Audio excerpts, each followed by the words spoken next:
Hello, and thank you for joining us.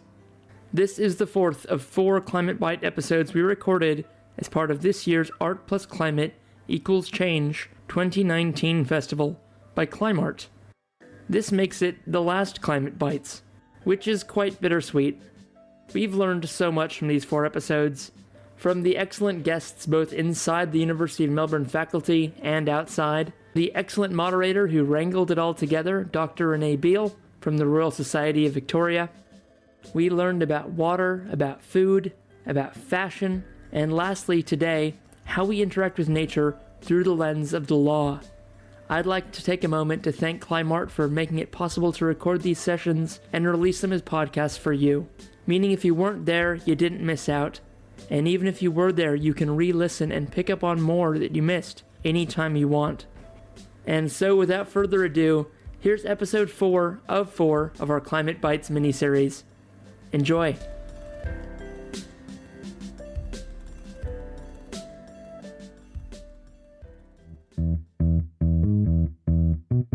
Hello, my name is Bronwyn Johnson and I'm the director of ART+CLIMATE = Change 2019 Festival, presented by ClimeArt. I'd like to start by acknowledging the traditional owners of the land on which the festival takes place and acknowledge the Wurundjeri people on whose lands the program you're about to hear was staged and recorded. ART+CLIMATE = Change 2019 is a socially engaged festival of ideas, exhibitions and events, presenting over 30 curated exhibitions at leading museums and galleries in Melbourne and regional Victoria. The 2019 festival considers ideas and concepts around art and activism, community engagement, transition and accelerated action on climate change.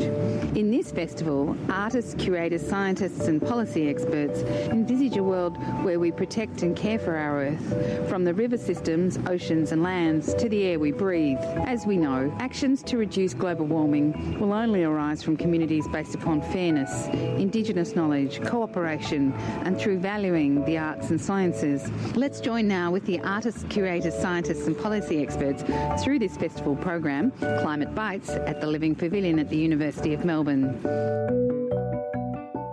Welcome to Climate Bites, a program presented as part of ClimeArt's ART+CLIMATE = Change 2019 festival. My name is Renee Beale and I'm the producer of Climate Bites. So these are lunchtime info-packed discussions with experts on water, food, fast fashion and nature. So hopefully you'll take away some practical knowledge and some tips to bite back against our climate emergency. This is actually the last of our Climate Bites discussion series, and we're going to talk about nature today. So Climate Bites is being held on the lands of the Wurundjeri people, and I wish to acknowledge them as the traditional owners. The Wurundjeri are this region's first scientists, patiently observing and sometimes gently shaping the ecosystem they so effectively cared for thousands of years.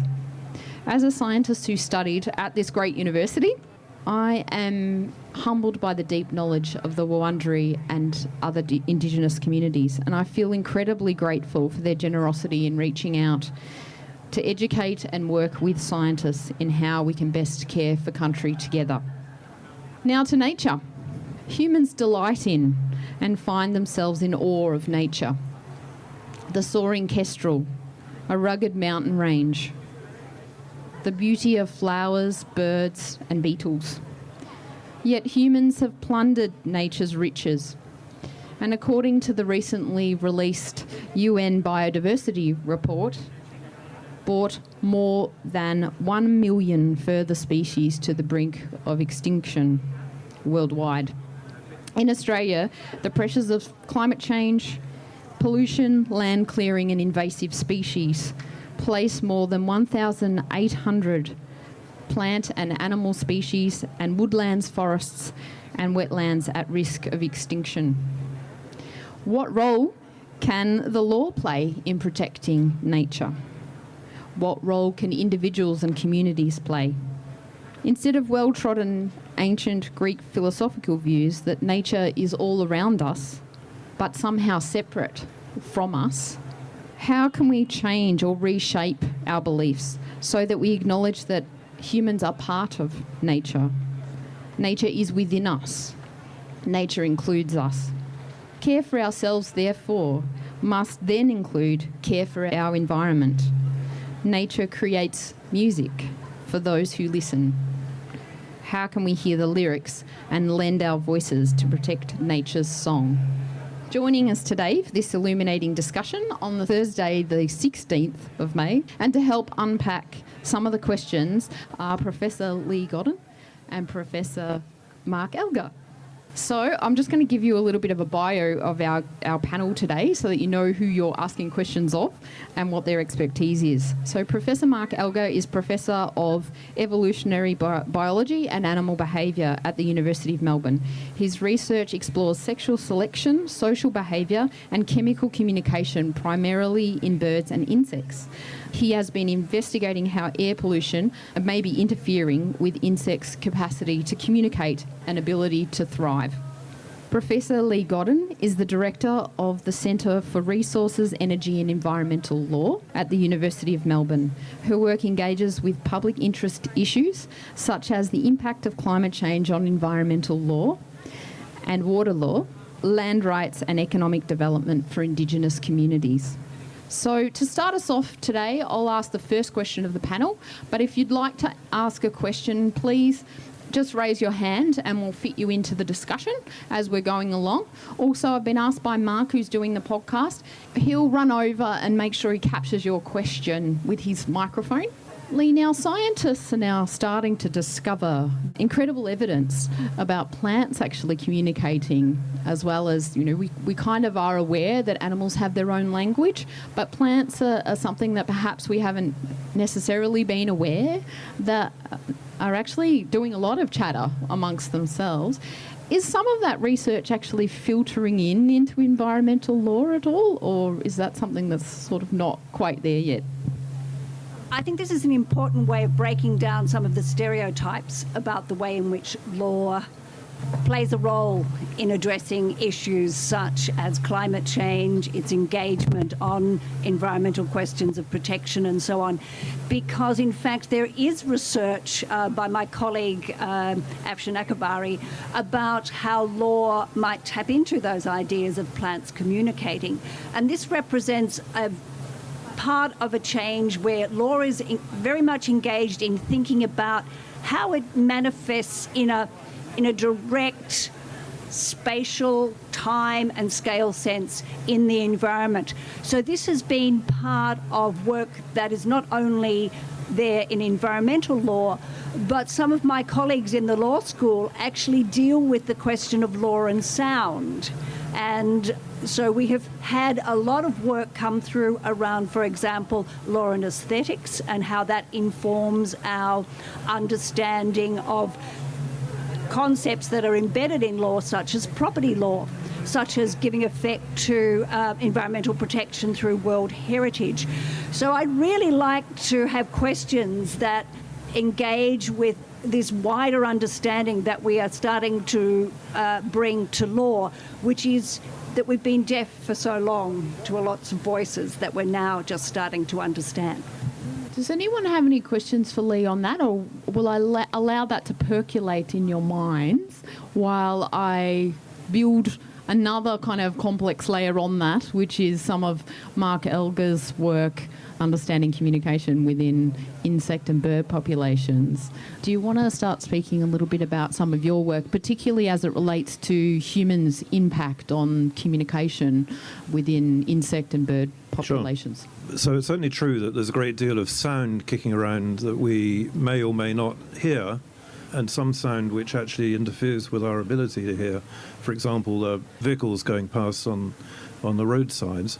And that has implications for a range of particularly animals that communicate by sounds, particularly birds that find that they're unable to hear each other in environments which are particularly noisy.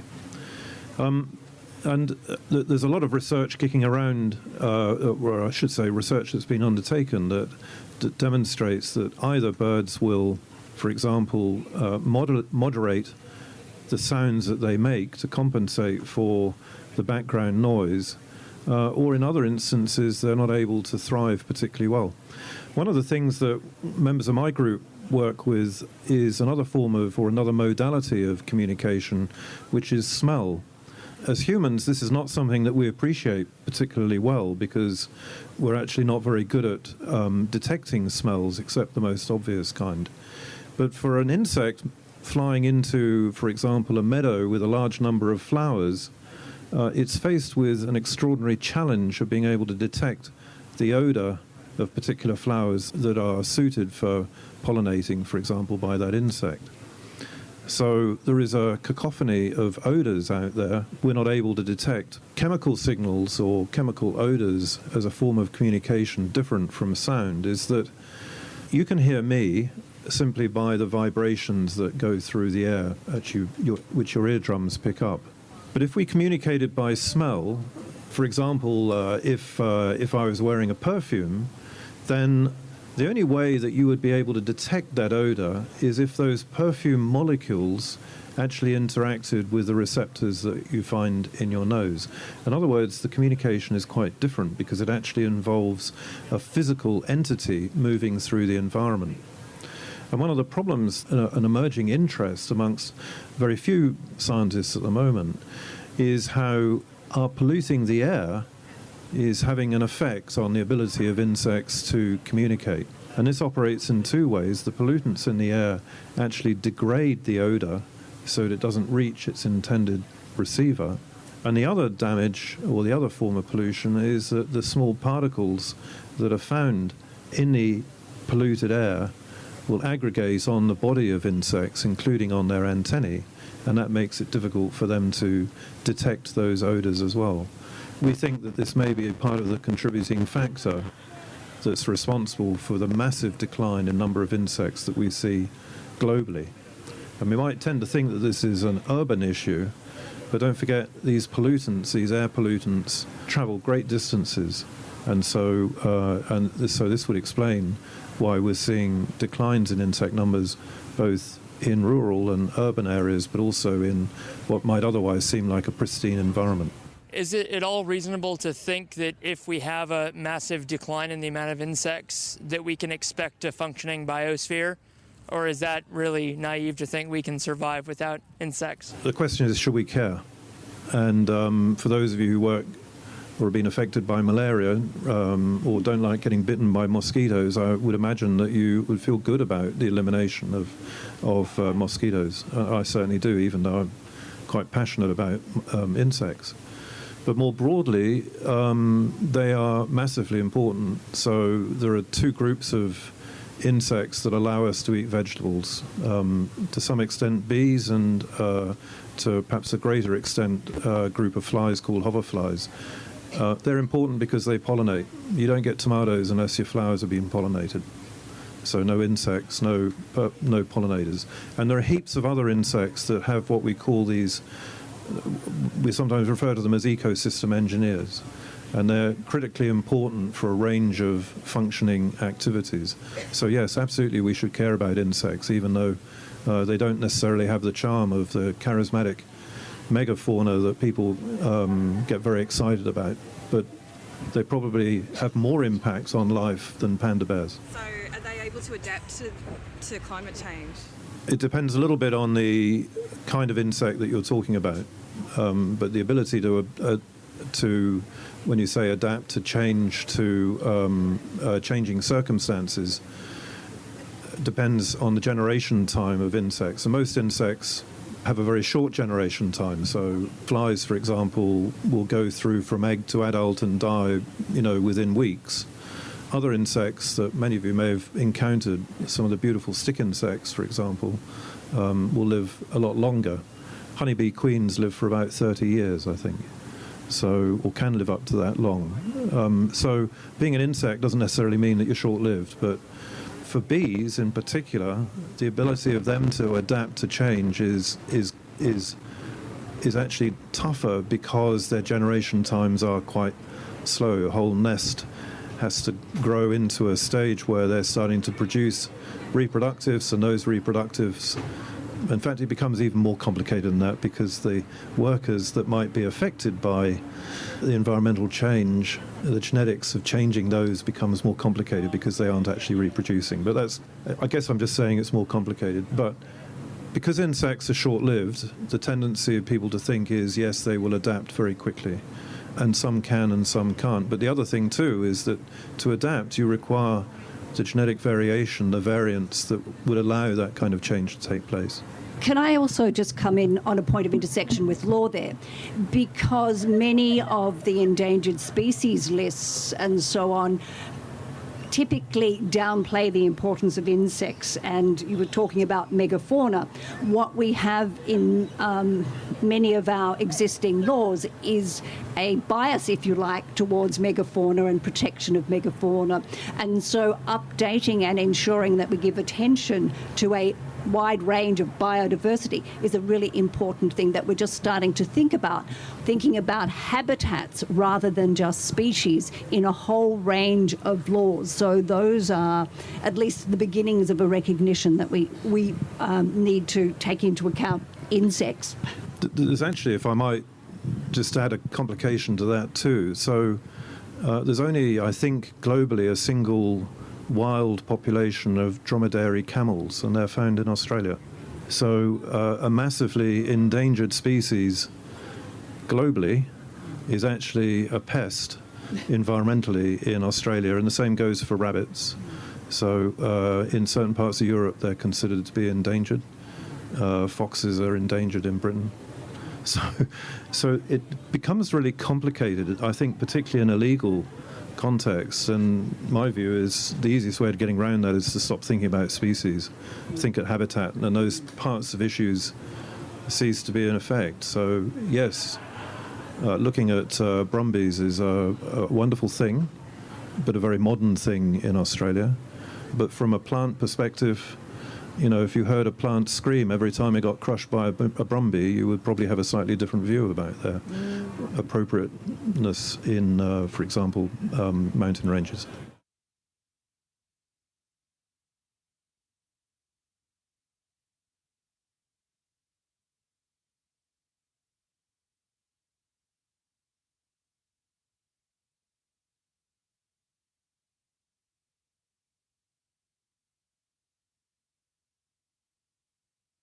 Yes, thanks for the question. Certainly the idea of whether free trade agreements will impact on biodiversity protection has been an issue raised quite frequently. There are protections in relation to certain free trade agreements, and you have to look at the detail of the actual agreements. There were encouraging moves around some of the Asia-Pacific free trade agreements to actually include environmental sustainability as core conditions in there. But we certainly need to be alive to the idea that international law and trade agreements need to be cognizant of impacts around biodiversity protection, climate change impacts, and so on. And there are moves, it's yet I would say still tentative, to bring together things like the World Trade Organization and intellectual property regimes more into sync with an understanding of the need for environmental protection and protection of biodiversity. I wanted to bring up something that I know you've got interesting views on, and I'd like us to discuss that actually around recent moves in some of the, actually in New Zealand, but also in some of the Northern Hemisphere, to begin to award personhood status, like personhood legal status, to things like rivers and natural environments. And there have been some calls for that to start occurring in Australia. Can you explain what that actually means in terms of law, and why or why not that might be a good idea, or what an alternative might be that might be better than that? Okay, thank you. And yes, there's been an absolute explosion in this idea of legal rights for nature. And one of the things I'd like to introduce is that much of the thinking around legal personhood actually is a translation from Indigenous concepts. because the idea of a living entity and what is known in law as personhood actually is embedded in many Indigenous philosophies. And the example that gave rise to it in New Zealand, in fact, arose out of a process of settlement and compensation for Maori people as part of the Waitangi settlement process. So what has been picked up and popularised does not, in my view, give particular provenance to the contribution of Indigenous peoples in this idea of personhood. And I would say within Australia, we have had that concept for at least 20 years. We just don't recognise it as such. It's called native title, because native title recognises Indigenous relationships with land and waters, and it recognises that connection as part of a relationship with entities that are animate and living, and, for example, with dreaming stories and dreaming tracks that are seen as having personality in the sense that we understand it in Western terms. I also have some concerns about the idea, the very individualistic idea of legal rights for nature that, again, reinforces a very Western philosophical position around rights. And I think we need to start, yes, embracing these ideas for legal rights, but thinking collectively about how we bring protections. And often, particularly in situations, for example, in Colombia and in India, where we've seen legal rights for rivers, often these are last-ditch measures where environmental degradation is at such an extreme example that courts step in. I think that we need to see a much more broadly based approach that deals with, for example, planning. And the thing that many people don't realise is that the New Zealand examples around forestry, rights for forest, personhood for forests and rivers, is actually aligned to incorporation with co-management regimes between Maori and Pakeha, and also that it feeds into broadly based statutory planning around, for example, the Resource Management Act. I think that's where we need to go instead of a very isolated focus on legal rights. Hi, I'm from New Zealand, and I think that's absolutely right. And I think that the ability of there being a recognition of the Whanganui River as an entity is enabled by a growing understanding by the wider population of the Māori way of thinking about and caring for the land and being one with. And I think that change needs to happen throughout the wider culture for such a thing to be able to function. And I think it begins to touch on the problematic of if we need to embrace a way of thinking in which humans don't own anything, how does that sit in a legal context? And I think that it ushers in a really interesting transition for us. Can I ask a naive question? It seems to me that we already have in a legal system legal rights for non-human entities in the form of buildings. So, for example, some buildings have restrictions placed on whether they can be knocked down, although some governments do that anyway. I'm showing my age, I suppose, and having lived in Queensland. But for example, I suspect the building behind us has certain rights attributed to it.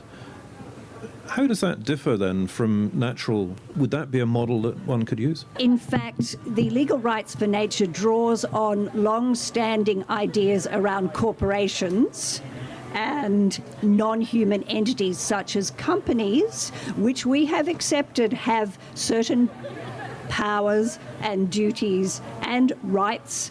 That is, they can be exercised by humans on behalf of those entities. So we're very familiar with company structures, with various forms of, I would say, legal protections in place through the legal system.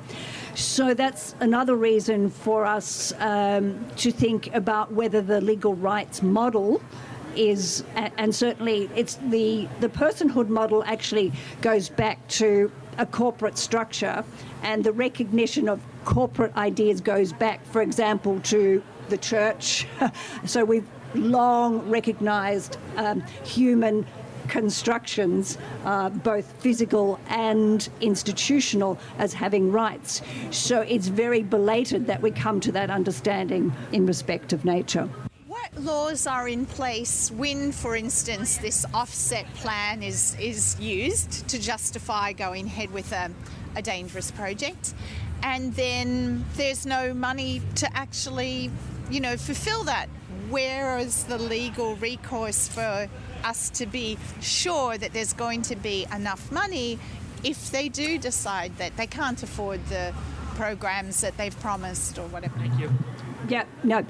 Look, being an environmental lawyer is often a depressing occupation because while we've seen some significant advances, we also, according to the swing and thrust of policy platforms, also see quite a reversal of protections in particular ways. We also, in Australia, have, which is where I think you're going with the Tarkai, have a very complex federal governance system, so that sometimes you, particularly with threatened species listing, see a distinction between federal protections and state-based protections. So there is a known problem here with, for example, the Flora and Fauna Guarantee Act being out of sync with the Environment Protection and Biodiversity Conservation Act. And also there are surprisingly limited powers to protect species against project development and so on.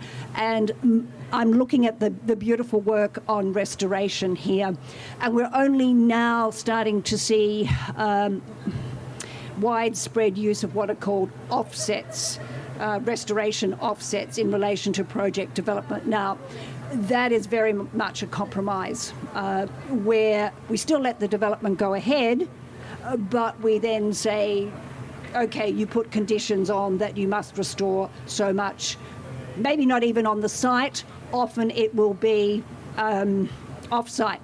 And I've done a lot of work on biosequestration and climate change, and I've also looked quite critically at the idea of offsets and whether it will actually enhance biodiversity in the longer run. Can I ask just a follow-up one? Do we need to change the Constitution, given it was written at a time when obviously we didn't have these serious... But really, I mean, why can't we get the laws if we all kind of, if there's so much evidence? What's holding that? Is it the Constitution? Well, in part, but it's much more complex than that. The Constitution doesn't even have a right for the Commonwealth Government to legislate on environment. That was achieved after a very difficult process. Sorry, Mark, I'm giving some space. The Tasmanian Dam project was pivotal in that the High Court found that the Commonwealth could use what are called indirect heads of power to legislate for the environment. So really in Australia, the strong impetus for environmental law came after the Tasmanian Dams case, where the Commonwealth started to enact a whole raft of environmental protections, and that was then picked up, and state governments and so on did a lot more work in that area. But it's a very difficult process to amend our constitution. You need a 2/3 majority in 2/3 of the states. We haven't successfully amended the constitution except for, the latest one was 1967, where we recognised Indigenous peoples as citizens of Australia, and that was 1967. With, say, like the Murray-Darling Basin, which is in, a number of different states, so from a legal point of view, it's going to be impossible. Yeah, I was on the Academy of Science group that did the report on the fish kills in and around the Menindee Lakes on the Darling River. And one of the complications, yes, is federalism and how we work across what are entrenched state and territory interests to achieve a coordinated governance, and that is before we even get down to the variety of stakeholder interests at play in the Murray-Darling Basin. I have argued long and hard against water markets because of the ecological damage of moving water out of catchments and disentangling water from its location in place. I'm not a big advocate of water markets, and I think we're now starting to see some of those difficulties manifest in what I call major ecological externalities that are not captured and provided for in our water market governance models. But on the same token, we've also come a long way in terms of returning environmental flows. The challenge will be for us to maintain the momentum in returning at least some minimal levels of environmental sustainability to the Murray-Darling Basin. I was going to say that, I think the comment about water markets is interesting. It's not an area that I'm familiar with, but it links to some degree to the offsets that you were talking about, where you damage some place and you can pay for it by restoring another place. And the reality is that the ability to restore natural environments is actually very difficult and much more expensive probably than people necessarily recognize. And I think it stems in part from our belief that somehow we're generally very good at managing things. After all, we're humans, that's what we do. And there's this quite, I think at times, unjustified optimism that you can just do an offset and it'll be fine. Just grow a few trees and there you've got a brand new community. But actually it doesn't work that way. You need to bring in a whole lot of insects, need to bring in a whole range of things. A very interesting study I published quite recently was looking at the fauna on rooftops in urban gardens, and people had tried very hard to create these kind of plant communities on high-rise rooftops and elsewhere. What they found is that very quickly these endemic plants that they had in their gardens were very rapidly taken over by a range of much more weedy plants that ended up doing well. What that means, of course, is that you can't be a gardener like me, you sort of put all the natives out and hope everything will work. Well, it doesn't actually. It requires a lot more nurturing. So I think we have this sense that we're able to manage these things, and we can turn a damaged area into something that approaches something pristine. We can't do that. We can get something, it may not even be close to what it is, but it would certainly be better than an unmanaged area. But I think that we need to recognize that, and if you recognize that, then you realize that this kind of offset is not an equivalence at all, whether it's in water or whether it's in other environments. Just wanted to pick up on a couple of things around water and also private property, actually. So we had one of our climate bites was about water, and there was some discussion around over 80% of waterways actually have privately owned properties that back onto them in Australia. And as part of the kind of law, if you own a property that backs onto waterways, then you're able to actually use that water for kind of free, within reasonable use, I think is the term, which is kind of a bit vague. Do you want to make comment on that? Yeah. Actually, I teach water law, sorry. It depends what you're talking about. Actually, it's a complex situation with rivers and streams and watercourses. Sorry to do technical. Under Torrens system, most of those are actually vested in the Crown. So there is not actually a private property right unless you have land title to what's known as the middle of the river or stream to actually take what are called riparian rights out of the stream. And most of those were given in the middle of the 19th century. So in some rural areas, particularly in New South Wales, Tasmania, and a bit up here in central Victoria and so on, there are what are known as riparian rights, that this is land abutting the rivers where that reasonable use doctrine of riparian rights might still operate. Here in Victoria, the courts have held that has given way to statutory allocation processes under a series of legislation, and our current Water Act actually has extinguished riparian rights.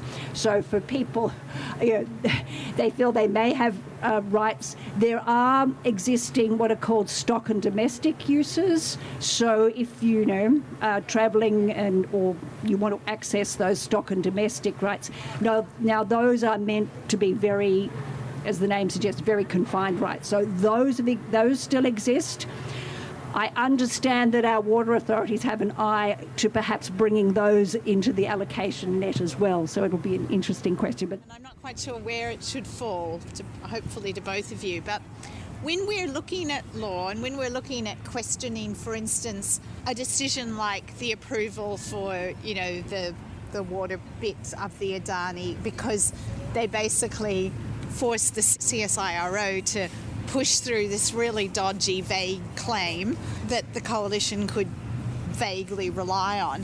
Do we have rights to scientific truths? Like, things that are well understood, and yet we're having so much misleading information around. So does anyone believe in gravity? I don't think gravity is something that you believe in. I think gravity is something that absolutely happens. I think it's astonishing that people are asked, do you believe in climate change? The first thing I'd probably say is that it depends which bit of the law you're talking about. Now, in terms of a minister approving a mine project, that is part of our democratic system. So with our democratic system and ministerial responsibility for decision making, that is integral to our political, our democratic system, and thus our legal system. But in terms of thinking about then how communities intersect with that system that we have developed, where there is ministerial responsibility through the government processes, which is sits on a democratic election process. There are ways in which you can challenge the decision making. For example, the water baselines. I know ACF did actually bring scientific evidence about the uncertainty in relation to how much water would be taken, for example, by the mine project. This type of evidence is regularly presented in many environmental cases. The question then becomes whether it is then accepted by the court as having in some way vitiated the proper decision-making processes. So the legal test is, I'm not going to go into the technical details, but it's quite a narrow technical test. And typically, if the minister has done all the steps, looked at the information, considered it, there is not a requirement to look to the substantive science, what we might call on the merits, under much of the existing law that is there to challenge government decision making. So the tests are very narrow, and provided the procedural steps are taken, then the minister's decision will stand. Even if you do get a judicial review challenge upheld, in most instances, what happens is that the court says there's a return to the minister to make the decision according to law. We do have some tribunals, like VCAT and the Land and Environment Court in New South Wales, that offers a different model. It reviews on the evidence. It is in a position to remake the decision having regard to the evidence. But this is a very specialised jurisdiction. It's not the general court process. So once you move from those specialist tribunals into the general court system, then you're much more into that narrow model of if the steps have been taken, then that decision stands. I'm going to just for the last little bit of our discussion, move a little bit from that. So I'm going to move into a little bit of a different area of nature, just to finish us off. So I just wanted to move into, go back to us sort of paying attention to nature.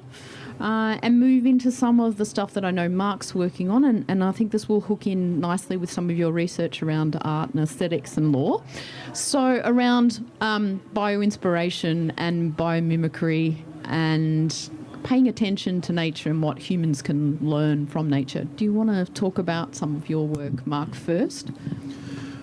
One of the challenges of being an evolutionary biologist whose interests are largely esoteric is that you know that any of the discoveries that you might make will excite you and perhaps half a dozen other people, but the world is not going to blink if you don't make those discoveries, because they're esoteric and they're satisfying curiosity.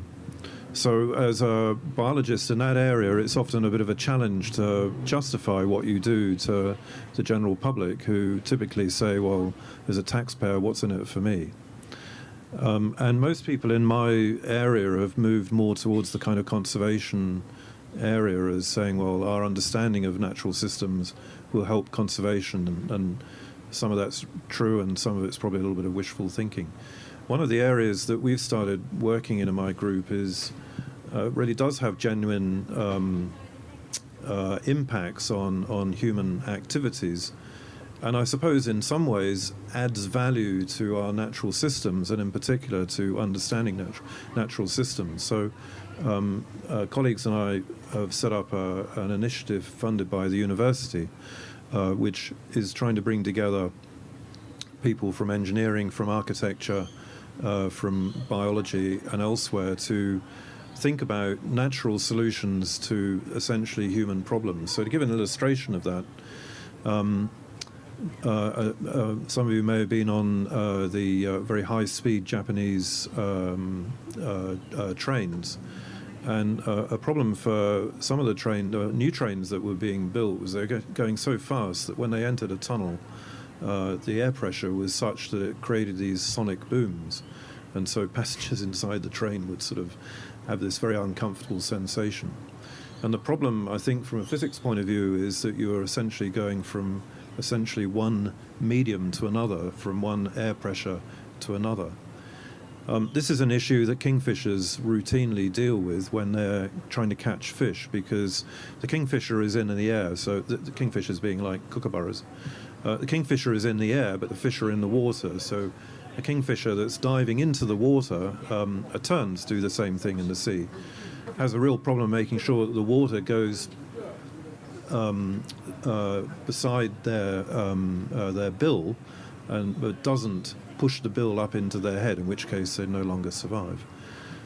So one of the engineers on the high-speed Japanese trains happened also to be an ornithologist, and the story goes, brought the two things together. So the very pointy front end of these high-speed Japanese trains have elements to them that are very similar to the beaks of kingfishers, and this allows not only the train to avoid having the problem of a sonic boom every time it goes into a tunnel, but it also turns out that it's more efficient, goes faster, and uses less fuel. So we're developing, I mean, I love that story, but there are lots and lots of other stories that sit around how people have been inspired by billions of years of tinkering, and in particular, billions of years in which success is built on failure. And I understand that that's critical for design projects and engineering projects.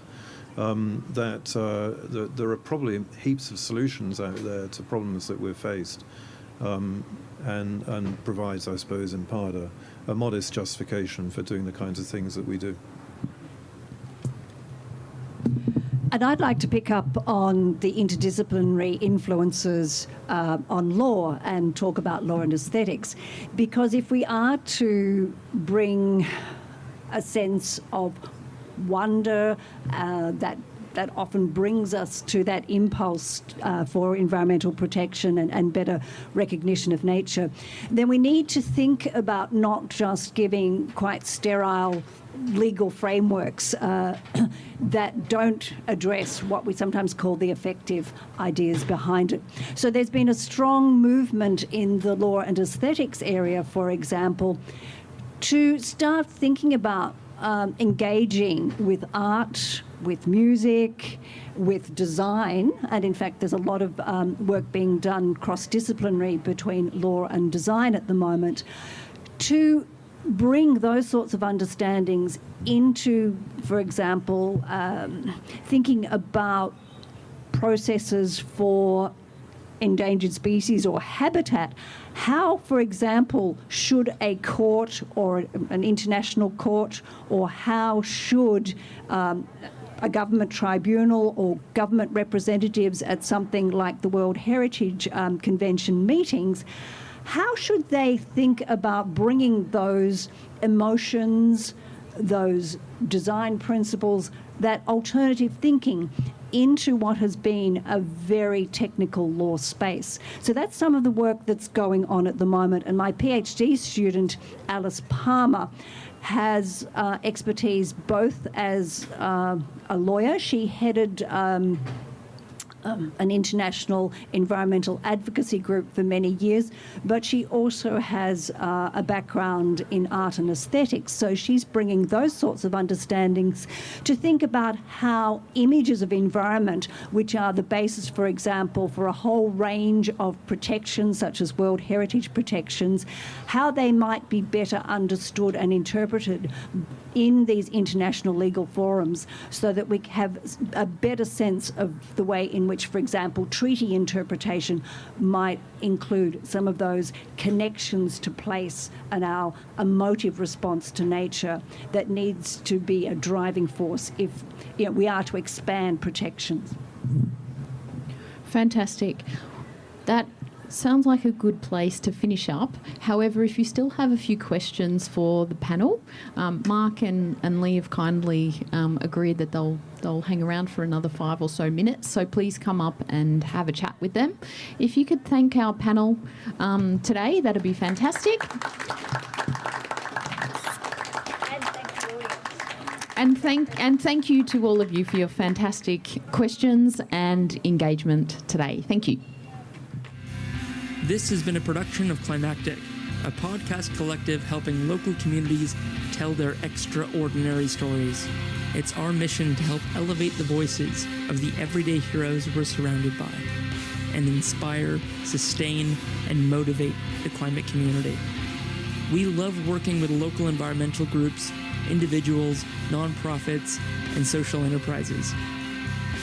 So if you've got a story to tell, please just get in touch. The Climactic Collective is Mark Spencer, Rich Bowden, Maxine Baisley, Georgia Scheel, and Bronwyn Gresham. Our producer is Hazel Fidicaro. Our digital design is by Rose Fidicaro. Our climactic theme is produced by Greg Grossi, and our logo designed by Abigail Hawkins. We're also pleased to feature the music of the General Assembly. Thank you for listening to Climactic, the podcast for our climactic times.